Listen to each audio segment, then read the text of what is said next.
जो लोग इस तरह से कहते हैं ना कि यार आजकल ऑनेस्ट बनने का फ़ायदा नहीं है और आजकल जो है ना वो नेकी का दौर नहीं चल रहा है, अच्छा करोगे तो आप उल्टा फंस जाओगे। देखिए मैं उनको कहता हूँ कि यार ये तो फिर लम्हा फ़िक्रिया है कि अगर हमारा सिस्टम और हमारी सोसाइटी इस हद तक गिर चुकी है कि वहाँ पर नेकी को सराहा नहीं जा रहा या वहाँ पर अच्छा बनने से रिज़ल्ट नहीं आ रहा, तो ये तो फिर हमसे सवाल होगा। जब भी कोई इस तरह के शौक हो तो इंसान को चाहिए कि हम जन्नत को इमेजिन करें और अल्लाह ताला से दुआ करें कि अल्लाह मैं दुनिया के अंदर ये आपके लिए छोड़ रहा हूँ ताकि आखिरत में आप मुझे जन्नत के अंदर से ये चीज़ें अता करें। खास तौर पे एक आयत जो है ना वो हमेशा आपको सोच में डाल देती है और वो आयत सूरह सजदा की है कि फ़ला तअलमु नफ्सुम मा उख़फ़िय लहुम मिन क़ुर्रति अयुन, कि कोई नफ्स जानता नहीं है कि उसकी आंखों की ठंडक के लिए क्या छुपा के रखा गया है। अल्लाह। कि अल्लाह फरमाते हैं कि तुमने जो कोशिशें की थी ना दुनिया में, अल्लाह उसके यानी कदरदान है, सुभान अल्लाह। उसकी कदरदानी की जाएगी। तो इंसान को अगर ये रियलाइज़ हो जाए ना कि मेरा रब जो है वो बड़ा कदरदान है, अल्लाह नोज़ है, नबी सल्लल्लाहु अलैहि वसल्लम आप सब्र करें, आप हमारी नज़रों में हैं, यानी हम आपको देख रहे हैं, आपकी पेन हम जानते हैं कि आप किस तकलीफ से गुजर रहे हैं। सो अगर ये इंसान को एहसास हो जाए कि रब ताला मेरा जो रब है वो मुझे देख रहा है एंड वो मुझे रिवॉर्ड करेगा इन तकलीफ़ों के ऊपर जब मैं सब्र कर रहा हूँ, तो इंशाल्लाह वो तकलीफ भी इंसान के लिए तकलीफ नहीं रहेगी। एक चीज़ मैं सॉरी और ऐड कर दूं कि देखें जो लोग इस तरह से कहते हैं ना कि यार आजकल ऑनेस्ट बनने का फ़ायदा नहीं है और आजकल जो है ना वो नेकी का दौर नहीं चल रहा है, अच्छा करोगे तो आप उल्टा फंस जाओगे। देखिए मैं उनको कहता हूँ कि यार ये तो फिर लम्हा फ़िक्रिया है कि अगर हमारा सिस्टम और हमारी सोसाइटी इस हद तक गिर चुकी है कि वहाँ पर नेकी को सराहा नहीं जा रहा या वहाँ पर अच्छा बनने से रिज़ल्ट नहीं आ रहा, तो ये तो फिर हमसे सवाल होगा कि इतनी फजूल सोसाइटी किस तरह बन गई, ना कि हम अल्लाह के रूल्स को, कुरान के रूल्स को चैलेंज करने लग जाएं। जैसे एक बच्चे ने मुझसे सवाल किया कि सर मुझे लगता है कि जो, उसने बड़ा बोल्ड क्वेश्चन किया कि सर मुझे वसवसा आता है कि जो कुरानिक प्रिंसिपल्स ऑफ सक्सेस हैं, जो प्रॉफिटिक प्रिंसिपल्स ऑफ सक्सेस हैं, वो शायद मॉडर्न वर्ल्ड में एप्लीकेबल नहीं है। जैसे रिबा की अक्सर मिसाल दिया थी कि जो कंट्रीज़ रिबा लेते हैं वो बहुत सक्सेसफुल है, ऑन दी अदर हैंड जो रिबा नहीं लेते ज़्यादा वो डाउन है। तो मैंने उसे ये कहा कि भाई अगर रिबा बहुत सक्सेस दिला रहा है आपको, इसका मतलब कि आपकी सोसाइटी बहुत गिर चुकी है, इसका मतलब people have forgotten to live by principles. तो यही तो अब कॉल फॉर एक्शन है कि दावत का काम बढ़ाओ, यही तो कॉल फॉर एक्शन है कि सोसाइटी को ठीक करो, ऐसी सोसाइटी बनाओ, start with your own example, जहाँ पे मॉरलिटी को सराहा जाए, जहाँ पर गुडनेस को सराहा जाए। अच्छा अली भाई, इसमें ना एक और पॉइंट जो बड़ा इंपॉर्टेंट है वो ये है कि अगर हम अल्लाह ताला के रूल्स की एप्लीकेशन से एक्सपेक्ट कर रहे हैं ना कि वो हमें कोई वर्ल्डली बेनिफिट दे, तब ही हम उसको अप्लाई करेंगे, तो ये कॉन्सिक्वेंशियलिस्ट अप्रोच है। ये भी एक सेल्फ प्रॉब्लमेटिक, हाँ, यूटिलिटेरियनिज्म यही है ना, यानी ये प्रॉब्लमेटिक है विद इन इटसेल्फ कि आप जब तक वो मुझे बेनिफिट देगी तब तक तो मैं उसको अप्लाई करूंगा, लेकिन जब बेनिफिट नहीं दे रही इसका मतलब वो एप्लीकेबल नहीं। इन अदर वर्ड्स, ये सारे रूल्स एंड रेगुलेशंस आपने purely on the basis of results, the consequences और यूटिलिटी के बेसिस के ऊपर अप्लाई करने, तो फिर आप में और इसी तरीके से यूटिलिटेरियन में और एक कॉन्सिक्वेंशलिस्ट में कोई फ़र्क नहीं है। वेस्टर्न आइडियोलॉजी भी यही है कि हर वो काम जो आपको बेनिफिट देता है, और वो बेनिफिट हमेशा जो है ना अस्यूम किया जाता है मटीरियल बेनिफिट। हम कहते हैं कि ये चीज़ आपको बेनिफिट दे रही है हेयर आफ्टर में, डेफिनेटली हम भी टू सर्टेन एक्सटेंट इस एस्पेक्ट को अप्रोच करते हैं, लेकिन अपील करते हैं, लेकिन हमारा पॉइंट ये होता है कि हेयर आफ्टर में, दुनिया में ना दे, आखिरत में ज़रूर है। इसीलिए अल्लाह इब्न क़य्यिम रहमतुल्लाह अलैह ने वो हदीस है ना जो बड़ी कोट की जाती है, मन तरक शैअन लिल्लाहि अव्वदहुल्लाहु खैरम मिन, कि वो बंदा जो अल्लाह के लिए कोई चीज़ छोड़ता है तो अल्लाह उसको उससे बेहतर देते हैं। तो इब्न क़य्यिम रहमतुल्लाह अलैह ने कहा इसमें महज़ूफ़ है फिद दुनिया औ फिल आखिरह, या दुनिया में या आखिरत में। तो ये पॉसिबिलिटी है कि दुनिया में शायद आपको उसका कोई बेनिफिट ना मिले, आखिरत में आपको दुनिया में शायद कॉम्प्रोमाइज़ करने पड़े और आखिरत में करना पड़े।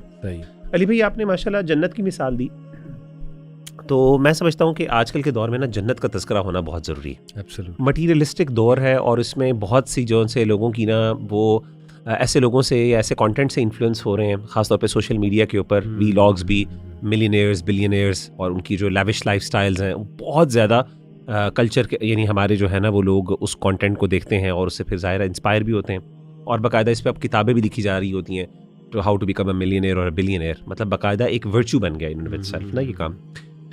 तो ऐसे दौर में ख़ास तौर पे जन्नत का तज़किरा करना, मुझे याद है कि हम लोग जब ये जन्नत का तज़किरा किया करते थे, जब हमने नया नया दीन को प्रैक्टिस करना शुरू किया शऊरी तौर पे, तो मुझे याद है कि हम लोग अपनी कई जो है ना वो डिज़ायर्स को रखते थे कि हम इंशाल्लाह उसको जन्नत में पूरा करेंगे। ठीक है ना, मिसाल के तौर पे गाड़ी पसंद आ गई कोई, तो हम कहते थे यार यहाँ दुनिया में शायद अफोर्ड ना कर सके, लेकिन जन्नत में जाके ये शौक़ पूरा करेंगे। सो ये जो एक कांस्टेंट हमारे जहन में ये बात होती है ना कि जन्नत का एक रियल एग्जिस्टेंस है और जन्नत मौजूद है। जैसे कि उलमा कहते हैं कि जन्नत इस टाइम अल्लाह ताला की दोनों मखलूक़ात मौजूद हैं, दे आर करंटली देयर। तो और इंसान की उस पर चाहत, तो उस हवाले से ही आपने जो आयत जिक्र की, तो उससे अगली आयत जो आयत नंबर 15 है उसमें मैं इंशाल्लाह आपके सामने ख़ास तौर पे जो रमज़ान के हवाले से भी बहुत ज़्यादा ज़रूरी है, क्योंकि रमज़ान में आपको पता लोगों को प्यास लगती है। 3 चीज़ें ही हैं, एक प्यास है और एक खाने की भूख है और तीसरा जो है वो इंसान की जिस्मानी ज़रूरत है। ये 3 चीज़ें हैं जिनसे आपने बचना होता है। और अल जज़ाउ मिन जिन्सिल अमल, कि इंसान जिस चीज़ को अल्लाह के लिए छोड़ता है अल्लाह ताला उसके ज़रिए ही इंसान को नवाजते हैं और इनाम करते हैं। तो ये जो है सूरह मोहम्मद के अंदर आयत नंबर 15 में अल्लाह ताला ने जन्नत की नहरों का जिक्र किया। अच्छा, अहादीस में जन्नत की नहरों का जिक्र है, 4 नहरों का ख़ास तौर पे जिक्र है। एक नील और फ़ुरात है और इस तरीके से 2 जन्नत की नहरें हैं। बाल कुरान मजीद में अल्लाह ताला ने जो नहरों का जिक्र किया वो मैं आपके सामने रखता हूँ। अल्लाह ताला फरमाते हैं मथलुल जन्नति अल्लती वुइदल मुत्तक़ून, उस जन्नत की मिसाल जो कि परहेज़गारों के लिए या अहले तक़वा के लिए अल्लाह ताला ने तैयार की है, जिसका वादा किया गया है। फ़ीहा अनहारुम मिन माइन गैरि आसिन, अल्लाह ने कहा उसमें नहरें हैं। और पहली नहर फरमाई कि ऐसे पानी की है जो कभी भी जो है ना बदबू वाला या ख़राब नहीं होता, उसमें स्मेल नहीं आती या वो ख़राब नहीं होता, उसमें बैक्टीरिया नहीं आता उस तरह का जो कि इंसान के लिए नुकसानदेह है। व अनहारुम मिन लबनिन, तो पहले पानी की और ऐसा पानी जिसमें तगय्युर नहीं आता। दूसरी चीज़ व अनहारुम मिन लबन, और इसी तरीके से दूध की नहरें हैं। लम यतगय्यर तअमुहु, कि जिसका जो है जायका कभी भी बदलता नहीं। व अनहारुम मिन खम्रिल लज़्ज़तिल लिश्शारिबीन, और नहरें हैं ऐसी शराब की लज़्ज़तिल लिश्शारिबीन जो इंतहाई लजीज़ है पीने वालों के लिए। व अनहारुम मिन असलिन मुसफ़ा, और आप सल्लल्लाहु अलैहि वसल्लम और अल्लाह ताला फरमाते हैं और ऐसी नहरें भी हैं जो कि खालिस और साफ़ शफ़ाफ़ शहद और बड़े ही जिसे कहते हैं ना अच्छे जायके वाला शहद, उसकी नहरें। तो यहाँ पे एक इंपॉर्टेंट बात यह है कि अल्लाह ताला ने अनहार का जिक्र किया, नहर का जिक्र नहीं किया। इसका मतलब ये है कि नहरें तो ज़ाहिर है लिमिटेड होंगी, लेकिन अहले जन्नत को जैसे कि हदीस में आता है ये एक अपॉर्चुनिटी दी जाएगी कि वो अपने घरों के लिए बाकायदा नहरों के लिए, नहरों से एक बाकायदा जिसे कहते हैं ना वो नालियाँ बना लेंगे और सोर्स कर लेंगे उसको, ताकि उनकी जन्नत उनके घरों तक भी ये सारी नहरें और दूध और ये शहद वगैरह उनके घर तक भी पहुँच जाए। अल्लाह ताला ने ये मिसाल देने के बाद कहा कमन हुआ खालिदुन फिन्नार, इस बंदे को कंपैरिजन में लेके आओ उस बंदे से जो बंदा हमेशा हमेशा जहन्नुम में रहेगा। वसुकू माअन हमीमा, यहाँ पे ये पानी है अल्लाह माफ़ करे, और यहाँ पे गर्म उबलता हुआ पानी है, खोलता हुआ पानी है। फ़क़त माअहुम, जो उसकी आंतों को, जो उसके इंटेस्टाइन को काट देगा, अल्लाह माफ़ करे, जब वो इंटेस्टाइन में जाएगा तो वो उसको काट देगा। तो अल्लाह ने कहा ये कंपैरिजन है, अब तुम खुद देखो कि तुम इसमें से क्या। तो बाकायदा मैंने देखा है कुछ लोगों को खाने पीने का शौक़ होता है, तो ऑब्वियसली कुरान मजीद की आयात जो है ना वो मुख्तलिफ लोगों को मुख्तलिफ अंदाज से अपील करती हैं। कुछ लोगों का ज़ौक़ शौक़ होता है पहनने ओढ़ने का, तो कुरान मजीद में अल्लाह ताला ने लिबास को भी जिक्र किया ना बाकायदा कि जन्नतियों का लिबास क्या होगा, ठीक है ना, वो लिबासुहुम फ़ीहा हरीर, बिल्कुल ऐसे ही। इसी तरीके से कुछ लोगों को जो है ना सोशलाइजिंग का बहुत शौक़ होता है, तो अल्लाह ताला ने मजालिस का जिक्र किया। कुछ लोगों को घरों का शौक़ होता है बड़े बड़े, ठीक है ना, तो अल्लाह ताला ने मुख्तलिफ़ किस्म के घरों का जिक्र किया कुरान मजीद में। इसी तरीके से कुछ लोगों को ज़ाहिर है मतलब मुख्तलिफ़ किस्म की खाने का शौक़ होता है, तो फलों का जिक्र। तो यहाँ पे अल्लाह ताला ने ख़ास तौर पे तो कुछ लोगों को हूरों का शौक़, असल वो कॉमन है ना, वो सारों को शौक़ होता है। अच्छा, तो इसलिए अल्लाह ताला ने यहाँ पे कुछ लोगों को ड्रिंक्स पीने का जो शौक़ है, ज़ौक़, और शराब जो है ख़ास तौर पे अगर हम वाइन की बात करें, अल्कोहल की बात करें, तो ये बाकायदा है कुछ लोगों का ज़ौक़ होता है। तो यहाँ पे अल्लाह ताला ने उन लोगों को जिनको पीने का शौक़ है, ड्रिंक्स का शौक़ है, स्पेसिफिकली उनको एक उनको जो है ना एक नेमत के लिए मोटिवेशन दी कि जी आपके लिए भी ये सब कुछ होगा, लेकिन शराबन तहूरा, पाकीज़ा शराब, पाकीज़ा, वो तो उसकी तफसीलात दीगर जगहों पे कुरान। तो मतलब इस आयत में अल्लाह ताला ने 4 जिक्र की। तो मैं समझता हूँ कि हमें भी जब भी कोई इस तरह के शौक़ हो तो इंसान को चाहिए कि हम जन्नत को इमेजिन करें और अल्लाह ताला से दुआ करें कि अल्लाह मैं दुनिया के अंदर ये आपके लिए छोड़ रहा हूँ ताकि आखिरत में आप मुझे जन्नत के अंदर से ये चीज़ें अता करें। तो अल्लाह ताला उससे बहुत बेहतर और बहुत जो है ना अच्छी क्वालिटी की और कीमती और लजीज़ और मज़ेदार चीज़ अता करेंगे। बहुत आपने गहरी बात की मुगीरा भाई। मैं परसों किसी से बात कर रहा था तो that person is going through a divorce और ही वाज टेलिंग मी कि मेरा ना बड़ा गुनाह करने का दिल करता है बिकॉज फितने बहुत ज़्यादा हैं। मुझे अब लगता है शादी करने का ना कोई मकसद नहीं है, शादी इज़ अ बैड इन्वेस्टमेंट और मेरे ख्याल में बस गुनाह करो और अपना गुजारा करो इस तरह से। तो मैंने उसकी कोई काउंसलिंग नहीं की, मैंने उन्हें सिर्फ ये कहा कि यार अल्लाह ने बस अल्लाह की तरफ से मुझे बात जहन में, मैंने कहा यार तुम्हें ना जन्नत के बारे में पढ़ना चाहिए तो वो एकदम खामोशी सुन मेरी बात सुन कहा you are right, maybe मुझे ना मोटिवेशन चाहिए। तो बात दुरुस्त है कि बड़ा मादा परस्ती का दौर है और इसमें हमें मोटिवेशन तो फिर इस तरह की चाहिए। जन्नत इज़ अमेजिंग, इस पर ज़्यादा बात होनी चाहिए। मेरे तो ख्याल में आप भी कुछ इस पे शेयर करें अली, इसी को मौजू बनाते हैं सेकंड रिफ्लेक्शन, सो दैट इंशाल्लाह पीपल कैन गेट मोटिवेशन। असल में जन्नत के बारे में जब बात होती है ना, तो एक आयत हमेशा आप अक्सर सुनेंगे जो कि कोट भी की जाती है। और मैं वैसे जन्नत का अगर आपने ज़िक्र पढ़ना है ना, तो उसमें मैं रेकमेंड ज़रूर करूँगा कि सूरतुल इंसान, सूरत दहर जो है वो ज़रूर पढ़ी जाए। और अल्लाह ताला वहाँ पे जन्नत का एक बड़ा कमाल मंज़र भी पेश करते हैं। इसी तरीके से सूरतुर रहमान का जो एंड वाला पोर्शन है कि आखिरी जो रुकू आता है उसमें, अल्लाह ताला ने जन्नतों का हाँ बागान जी, का जिक्र। तो उसमें भी आता है। और ख़ास तौर पे एक आयत जो है ना, वो हमेशा आपको सोच में डाल देती है। और वो आयत सूरह सजदा की है कि फ़ला तअलमु नफ्सुम मा उख़फ़िय लहुम मिन क़ुर्रति अयुन, कि कोई नफ्स जानता नहीं है कि उसकी आंखों की ठंडक के लिए क्या छुपा के रखा गया है, अल्लाहु अकबर। जज़ाअम बिमा कानू यामलून। लेकिन आयत का दूसरा पार्ट भी इंटरेस्टिंग है। अल्लाह फरमाते हैं ये उस चीज़ की जज़ा है जो कि दुनिया में करते थे। और सोचने की बात यह है कि वो इस तरह की चीज़ें होंगी जो इंसान ने ना कभी सोची हैं, यानी दिल के ऊपर ख्याल तक नहीं उस चीज़ का आया। तो सुभान अल्लाह वो चीज़ क्या होगी। और सलफ़ तो यहाँ तक फरमाया करते थे ना, ग़ालिबन अब्दुल्लाह बिन अब्बास रज़ियल्लाहु अन्हुमा का कौल है कि जन्नत की जो हर अगली नेमत होगी, उसका जो प्लेजर है, उसका प्लेजर हर पिछली नेमत से बढ़कर होगा। यानी ऐसा नहीं होगा, आपको लगता है ना कि एक चीज़ आप इंजॉय कर करके आप बोर हो गए हो, बोर्डम आ जाता है इंसान के ऊपर, तारी हो जाता है। लेकिन जन्नत के अंदर बोर्डम भी नहीं है। और एक अक्सर सवाल लोग करते हैं कि कॉमन है, आप लोगों से भी शायद कभी ज़ाहिर सी बात हुआ होगा ये सवाल कि यार जन्नत में हम बोर नहीं हो जाएंगे। तो मैं ऐसी बात का सिर्फ जवाब एक लिहाज से यूँ भी देता हूँ कि मैं काउंटर क्वेश्चन करता हूँ कि क्या आप दुनिया में कभी बोर होते हैं, इस लिहाज से कि आपका दिल करे अच्छा यार चलो मर जाते हैं, लेट्स डाई। सो ना मरने का किसी को दिल करता है, ना वो वाला ज़िंदगी का बोर्डम उस लिहाज से आता है कि अच्छा यार चलो बोर हो गए हैं, अब जो है ना ज़िंदगी का स्विच ऑफ कर दें। सो सुभान अल्लाह, वाकई जन्नत जितना एक्सप्लोर किया जाए उतना कम है। लेकिन उसकी असल हकीकत तो आखिरत में इंसान को पता चलेगी और तब इंसान को एहसास होगा। अच्छा, इसमें जो इम्पोर्टेंट बात है ना वो ये है कि आपने दुनिया के अंदर उस चीज़ को हासिल करने के लिए क्या कुर्बानी दी है। तो जैसे कि अल्लाह के रसूल सल्लल्लाहु अलैहि वसल्लम की हदीस है ना कि आप सल्लल्लाहु अलैहि वसल्लम ने कहा कि वो बंदा जो दुनिया के अंदर ये चीज़ें पहनता है, सोना चांदी, और यानी सोना ख़ास तौर पे आपने इसका जिक्र किया, ज़ेवरात का, जो अल्लाह ताला ने एक मर्द के ऊपर हराम किए हैं, तो जन्नत में अल्लाह ताला उसको उससे महरूम कर देंगे।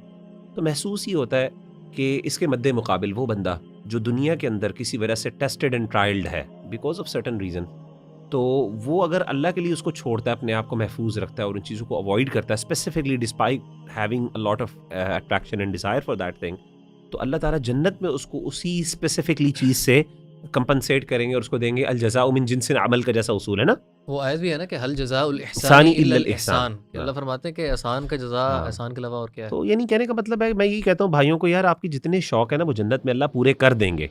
आप परेशान हो जितना मर्जी, एक बंदे के कुछ स्पेशल, कुछ लोगों के ज़ौक शौक होते हैं, तो यार उसको जन्नत के लिए है, बस यही है कि वो, जैसे हमने इंस्टेंट और डिलेड ग्रेटिफिकेशन की भी बात की थी, तो क्या हम उसके लिए तैयार हैं कि हम उसके लिए एक बड़ी कुर्बानी, यानी कुर्बानी क्या मतलब, क्या उसके लिए हम इंतज़ार करना और अल्लाह ताला के पाबंदियों को जो है ना सामने रखते हुए हम इन चीज़ों को अगर बर्दाश्त कर सकें तो सुभान मुगीरा भाई, उसमें ना सूरत इंसान की ये वाली आयत भी है ना, बड़ा गौर करने वाली है कि अल्लाह ताला फरमाते हैं ना कि वकाना सायुकुम मशकूरा। मशकूरा, कि अल्लाह फरमाते हैं कि तुमने जो कोशिशें की थी ना दुनिया में, अल्लाह उसके यानी कदरदान है, सुभान अल्लाह। उसकी कदरदानी की जाएगी। तो इंसान को अगर ये रियलाइज़ हो जाए ना कि मेरा रब जो है वो बड़ा कदरदान है, अल्लाह नोज़ इन्नल्लाह खबीरुम बिमा तामलून। अल्लाह उलमा फरमाते हैं ना कि जब भी अल्लाह ताला इस तरह की ये जो आयत आती है कि अल्लाह खबीर है, जान रहा है, जानता है, बिमा तामलून, जो तुम कर रहे हो, उसमें बशारत भी है, इंजार भी है, यानी वॉर्न भी किया जा रहा है और खुशखबरी भी दी जा रही है। खुशखबरी बंदे को ये दी जा रही है कि अल्लाह ताला देख रहे हैं तुम्हारे ऊपर क्या तकलीफ़ें गुजरी हैं। जिस तरह अल्लाह ताला कुरान में फरमाते हैं ना, मुझे बड़ी खूबसूरत आयत लगती है, ख़ासतौर पे जो मक्कन दौर के अंदर अल्लाह के रसूल सल्लल्लाहु अलैहि वसल्लम को अल्लाह ताला कंसोल करते थे। अल्लाह ताला फरमाते हैं ना कि फ़स्बिर फ़इन्नका बिअयुनिना, ऐ नबी सल्लल्लाहु अलैहि वसल्लम आप सब्र करें, आप हमारी नज़रों में हैं, यानी हम आपको देख रहे हैं, आपकी पेन हम जानते हैं कि आप किस तकलीफ़ से गुजर रहे हैं। सो अगर ये इंसान को एहसास हो जाए कि रब ताला, मेरा जो रब है वो मुझे देख रहा है एंड वो मुझे रिवॉर्ड करेगा इन तकलीफ़ों के ऊपर जब मैं सब्र कर रहा हूँ, तो इंशाल्लाह वो तकलीफ भी इंसान के लिए तकलीफ नहीं रहेगी। अच्छा, एक चीज़ और भाइयों कि सूरह हुजरात बहुत इंपॉर्टेंट सूरह है इस पारा में, और मैं ऑडियंस की तवज्जो इस तरफ दिलाना चाहूँगा कि जो माशरती ख़राबियाँ हैं, सोशल इश्यूज जो हैं, घरेलू जो मामलात हैं उनके हवाले से, specially team building when working in a team, दावा ऑर्गेनाइजेशंस, कॉर्पोरेट सेक्टर वगैरह वगैरह, आई थिंक कि these are golden rules about how to go about in a team, और किस तरह से एक दूसरे के साथ पेश आना चाहिए, घरों का माहौल कैसा होना चाहिए, बदगुमानी से बचना चाहिए, जासूसी में नहीं लगना चाहिए, और चुगली और गीबत उसमें बहुत सख्त तंबीह है। फिर बड़ा एक वेकअप कॉल दी गई है कि अल्लाह और उसके रसूल से आगे ना बढ़ो, बिल्कुल शुरू में है। इसी तरह जो है वो फिर एंड में बहुत बड़ी वेकअप कॉल है कि ये अरब्स कहते हैं कि हम ईमान ले आए, तो इन्हें कहो तुम ईमान नहीं लाए, अभी तो तुमने सिर्फ सबमिट किया है, ईमान तो तुम्हारे अभी हलक से नीचे नहीं गया, सुभान अल्लाह। तो मैं ज़रूर तवज्जो दिलाना चाहूँगा ऑडियंस की कि सूरह हुजरात को समराइज़ करके ज़रूर पढ़ें इंशाल्लाह, और इनके जो तालीमात है सूरह हुजरात में उनको अप्लाई करें इंशाल्लाह। बारकल्लाह फीकुम।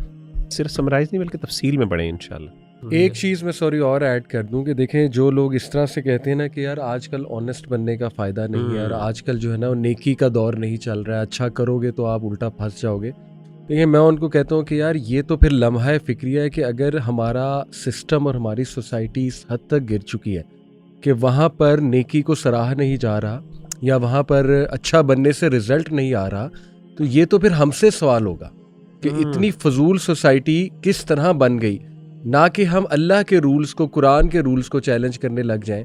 जैसे एक बच्चे ने मुझसे सवाल किया कि सर मुझे लगता है कि उसने बड़ा बोल्ड क्वेश्चन किया कि सर मुझे वसवसा आता है कि जो कुरानिक प्रिंसिपल्स ऑफ सक्सेस हैं, जो प्रॉफिटिक प्रिंसिपल्स ऑफ सक्सेस हैं, वो शायद मॉडर्न वर्ल्ड में एप्लीकेबल नहीं है। जैसे रिबा की अक्सर मिसाल दी जाती है कि जो कंट्रीज़ रिबा लेते हैं वो बहुत सक्सेसफुल है, ऑन दी अदर हैंड जो रिबा नहीं लेते ज़्यादा वो डाउन है।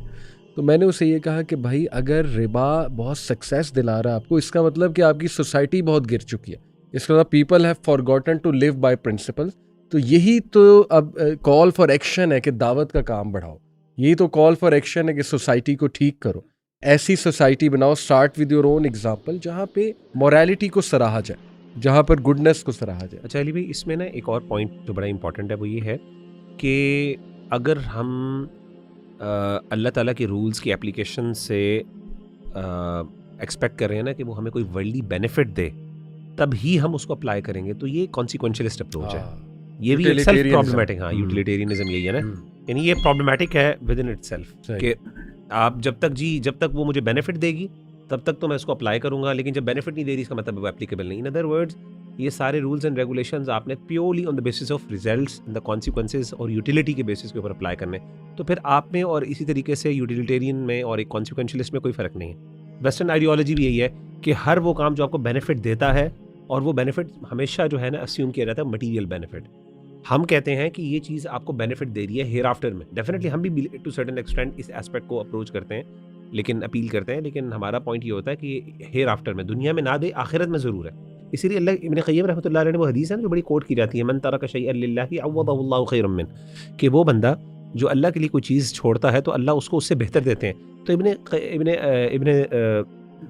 क़य्यिम रहमतुल्लाह अलैह ने कहा इसमें महज़ूफ़ है फिद दुनिया औ फिल आखिरा, या दुनिया में या आखिरत में। तो ये पॉसिबिलिटी है कि दुनिया में शायद आपको उसका कोई बेनिफिट ना मिले, आखिरत में आपको दुनिया में शायद कॉम्प्रोमाइज़ करने पड़े और आखिरत में करना पड़े। अली भाई, आपने माशाल्लाह जन्नत की मिसाल दी, तो मैं समझता हूँ कि आजकल के दौर में ना जन्नत का तज़किरा होना बहुत ज़रूरी है। एब्सोल्युटली मटीरियलिस्टिक दौर है और इसमें बहुत सी जो से लोगों की ना वो ऐसे लोगों से या ऐसे कंटेंट से इन्फ्लुएंस हो रहे हैं, ख़ासतौर पे सोशल मीडिया के ऊपर, वीलॉग्स भी, मिलियनेयर्स, बिलियनेयर्स, और उनकी जो लैविश लाइफस्टाइल्स हैं बहुत ज़्यादा कल्चर के, यानी हमारे जो है ना वो लोग उस कंटेंट को देखते हैं और उससे फिर ज़ाहिर इंस्पायर भी होते हैं, और बाकायदा इस पर अब किताबें भी लिखी जा रही होती हैं, तो how to become a millionaire और अ बिलियनेयर, मतलब बाकायदा एक वर्च्यू बन गया इन इटसेल्फ ना ये काम। तो ऐसे दौर में ख़ास तौर पे जन्नत का तज़किरा करना, मुझे याद है कि हम लोग जब ये जन्नत का तज़किरा किया करते थे, जब हमने नया नया दीन को प्रैक्टिस करना शुरू किया शऊरी तौर पे, तो मुझे याद है कि हम लोग अपनी कई जो है ना वो डिज़ायर्स को रखते थे कि हम इंशाल्लाह उसको जन्नत में पूरा करेंगे। ठीक है ना, मिसाल के तौर पे गाड़ी पसंद आ गई कोई, तो हम कहते थे यार यहाँ दुनिया में शायद अफोर्ड ना कर सके, लेकिन जन्नत में जाके ये शौक़ पूरा करेंगे। सो ये जो एक कांस्टेंट हमारे जहन में ये बात होती थी ना कि जन्नत का एक रियल एग्जिस्टेंस है और जन्नत मौजूद है। जैसे कि उलमा कहते हैं कि जन्नत इस टाइम अल्लाह ताला की दोनों मखलूक़ात मौजूद हैं, देयर करंटली देयर। तो और इंसान की उस पर चाहत, तो उस हवाले से ही आपने जो आयत जिक्र की, तो उससे अगली आयत जो आयत नंबर 15 है उसमें मैं इंशाल्लाह आपके सामने ख़ास तौर पे जो रमज़ान के हवाले से भी बहुत ज़्यादा ज़रूरी है, क्योंकि रमज़ान में आपको पता लोगों को प्यास लगती है। 3 चीज़ें ही हैं, एक प्यास है और एक खाने की भूख है और तीसरा जो है वो इंसान की जिस्मानी ज़रूरत है। ये 3 चीज़ें हैं जिनसे आपने बचना होता है। और अल जज़ाउ मिन जिन्सिल अमल, कि इंसान जिस चीज़ को अल्लाह के लिए छोड़ता है अल्लाह ताला उसके ज़रिए ही इंसान को नवाजते हैं और इनाम करते हैं। तो ये जो है सूरह मोहम्मद के अंदर आयत नंबर 15 में अल्लाह ताला ने जन्नत की नहरों का जिक्र किया। अच्छा, अहादीस में जन्नत की नहरों का जिक्र है, 4 नहरों का ख़ास तौर पे जिक्र है। एक नील और फ़ुरात है और इस तरीके से 2 जन्नत की नहरें हैं। बाल कुरान मजीद में अल्लाह ताला ने जो नहरों का जिक्र किया वो मैं आपके सामने रखता हूँ। अल्लाह ताला फरमाते हैं, मथलुल जन्नति लती वुइदल मुत्तक़ून, उस जन्नत की मिसाल जो कि परहेज़गारों के लिए या अहले तक़वा के लिए अल्लाह ताला ने तैयार की है, जिसका वादा किया गया है। फ़ीहा अनहारुम मिन माइन गैरि आसिन, अल्लाह ने कहा उसमें नहरें हैं। और पहली नहर फरमाई कि ऐसे पानी की है जो कभी भी जो है ना बदबू वाला, ये ख़राब नहीं होता, उसमें स्मेल नहीं आती है, वो ख़राब नहीं होता, उसमें बैक्टीरिया नहीं आता उस तरह का जो कि इंसान के लिए नुकसानदेह है। व अनहारुम मिन लबनिन, तो पहले पानी की और ऐसा पानी जिसमें तगय्युर नहीं आता। दूसरी चीज़ व अनहारुम मिन लबन, और इसी तरीके से दूध की नहरें हैं, लम यतगय्यर तअमुहु, कि जिसका जो है जायका कभी भी बदलता नहीं। व अनहारुम मिन खम्रिन लज़्ज़तिन लिश्शारिबीन, और नहरें हैं ऐसी शराब की, लज़्ज़तिन लिश्शारिबीन, जो इंतहाई लजीज है पीने वालों के लिए। व अनहारुम मिन असलिन मुसफ़ा, और आप सल्लल्लाहु अलैहि वसल्लम और अल्लाह ताला फरमाते हैं और ऐसी नहरें भी हैं जो कि खालिस और साफ़ शफ़ाफ शहद और बड़े ही जिसे कहते हैं ना अच्छे जायके वाला शहद, उसकी नहरें।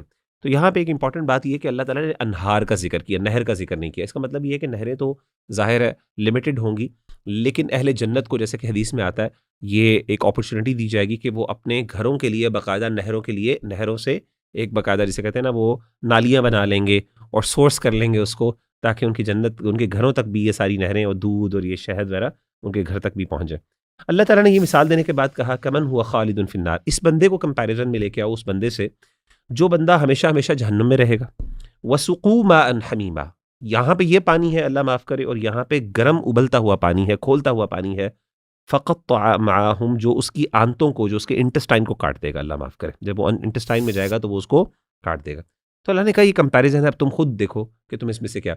तो बाकायदा मैंने देखा है कुछ लोगों को खाने पीने का शौक़ होता है, तो ऑब्वियसली कुरान मजीद की आयात जो है ना वो मुख्तलिफ लोगों को मुख्तलिफ अंदाज से अपील करती हैं। कुछ लोगों का ज़ौक़ शौक़ होता है पहनने ओढ़ने का, तो कुरान मजीद में अल्लाह ताला ने लिबास को भी जिक्र किया ना बाकायदा, कि जन्नतियों का लिबास क्या होगा, ठीक है ना, लिबासुहुम फ़ीहा हरीर, बिल्कुल ऐसे ही। इसी तरीके से कुछ लोगों को जो है ना सोशलाइजिंग का बहुत शौक़ होता है, तो अल्लाह ताला ने मजालिस का जिक्र किया। कुछ लोगों को घरों का शौक़ होता है बड़े बड़े, ठीक है ना, तो अल्लाह ताला ने मुख्तलिफ किस्म के घरों का जिक्र किया कुरान मजीद में। इसी तरीके से कुछ लोगों को ज़ाहिर है मतलब मुख्तलिफ किस्म की खाने का शौक़ होता है, तो फलों का जिक्र। तो यहाँ पे अल्लाह ताला ने खास तौर पे नहीं आपने तो कुछ लोगों को हूरों का शौक, असल वो कॉमन है ना, वो सारों को शौक होता है। अच्छा, तो इसलिए अल्लाह ताला ने यहाँ पे कुछ लोगों को ड्रिंक्स पीने का जो शौक है, ज़ौक़, और शराब जो है ख़ास तौर पे अगर हम वाइन की बात करें, अल्कोहल की बात करें, तो ये बाकायदा है कुछ लोगों का ज़ौक़ होता है। तो यहाँ पे अल्लाह ताला ने उन लोगों को जिनको पीने का शौक है, ड्रिंक्स का शौक है स्पेसिफिकली, उनको एक उनको जो है ना एक नेमत के लिए मोटिवेशन दी कि जी आपके लिए भी ये सब कुछ होगा, लेकिन शराबन तहूरा, पाकीज़ा शराब, पाकीज़ा, वो तो उसकी तफसीलात दीगर जगहों पे कुरान। तो मतलब इस आयत में अल्लाह ताला ने 4 जिक्र की। तो मैं समझता हूँ कि हमें भी